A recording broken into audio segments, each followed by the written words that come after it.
Thank you. Okay, yes, I have a great responsibility. We all have this great responsibility because we want to demonstrate. Sorry. This one is back.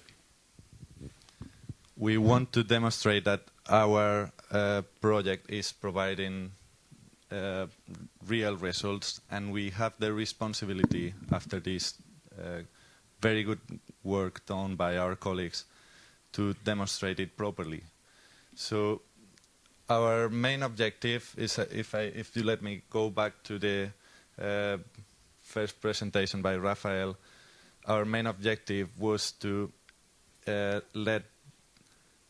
increase the participation of different users in grid management. And this will let us make better use of our grids, and it will reduce the cost of operation of all those assets, and will result in a good benefit for all the agents and people involved in this energy problem. And to do that, we have been talking about some algorithms and some use cases that have been proposed and developed by different partners in DREAM. We have already talked about a framework able to aggregate all those algorithms and use cases into a single implementation, and we have to demonstrate that. But we don't have to demonstrate that just for our own convincement. We want to demonstrate that in a way that is able to explain the future users of DREAM that this is providing a good benefit. And because of that, we have defined a number of processes to make those demonstration and trials able to provide us the good information needed to do that. And in our way to do those demonstrations, we have been able to gather a list of requirements to this system, a list of barriers that we have faced. Most of those barriers were present during the trials, and we have been able to identify some others. We are able now to propose solutions for those barriers, and we are able to provide a roadmap or an implementation guide for a future user to make this really an industrializable product. So in order to do that, okay, I'm showing many things here, but the general concept is that we want to make those trials successful, and we want to get the relevant information from those trials.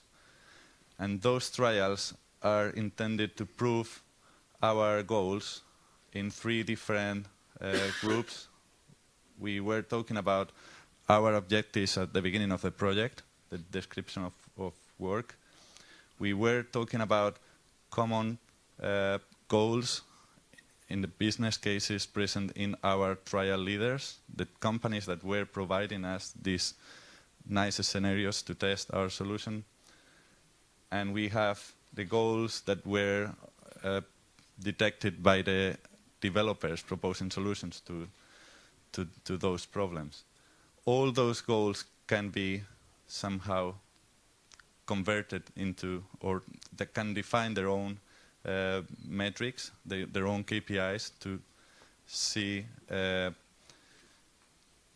if we are able to achieve a benefit. When we use those algorithms, we want to measure if they are providing benefit and how much benefit. So we have defined a process based on an IEC standard 21119. Our colleagues in IML help us to produce a good process to generate those metrics and the documentation process for those tests. And all those metrics have been linked to the EEGI roadmap, which is a common roadmap for our energy problems. Our future solutions should be able to provide a good benefit in terms of already identified. We are not inventing new metrics or new problems. We are trying to solve the existing problems already identified in a common framework and try to measure our goals according to those EEGI objectives and according to the various and lessons we have learned during the project. And to show an example of that, in DREAM we have already linked our goals to KPIs. And for example, in our case, we were trying to provide a platform for test. We already have algorithms. We have the framework able to mix those algorithms. And we wanted to put these algorithms in the field. So we needed a platform. We had some research. We checked what was the state of the art for the RTUs. We tried to find the requirements or the capabilities of the RTUs in the future.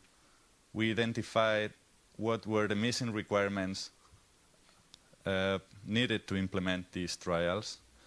We tried, as it was said during the presentation this morning, to provide an open solution able to fit the future market with the proper interfaces for the users to develop their own solutions and their own communication and their interaction with other systems. And we had to build our own proof of concept and our own evaluation laboratory able to make our tests in the field safe. So we have, if you see this picture, we have followed the whole process to provide a kind of industrial solution. In this picture, I can easily say, okay, we have the capability now to talk about what are the requirements for the RTUs in the future. We can talk about what are the requirements for the interfaces in this system. We can assess on how can we test or find a way to implement those solutions in the field. And we can help the users of DREAM framework to really implement it successfully in the future. So this is a real case of the kind of activities we have been doing to provide, to get those metrics able to demonstrate the feasibility of DREAM. And linked to this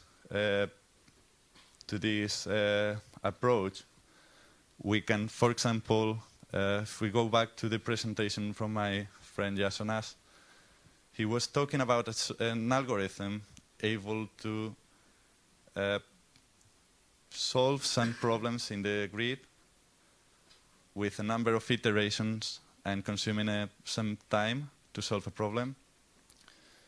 But it was only considering that the complexity of this problem was linked to the number of neighbors in the solution. This means that this particular software solution is having a linear complexity. If we increase the size of the grid or the number of agents in the grid, we will increase, like this, the complexity of the software solution. In the case of the RTUs, it will, once we have provided the RTU or the hardware to implement this solution, increasing the number of agents is increasing the complexity or the cost of maintenance, installation, and so on, linearly. And what we try to demonstrate with those trials and with those metrics is that the DREAM solution can tend to this linear approach compared to other possible solutions based on, let's say, an holistic solution considering the whole network to solve a problem.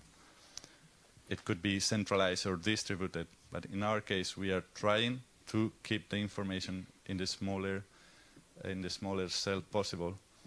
So if we keep the cells small, we keep the problem small, and we keep the complexity linear.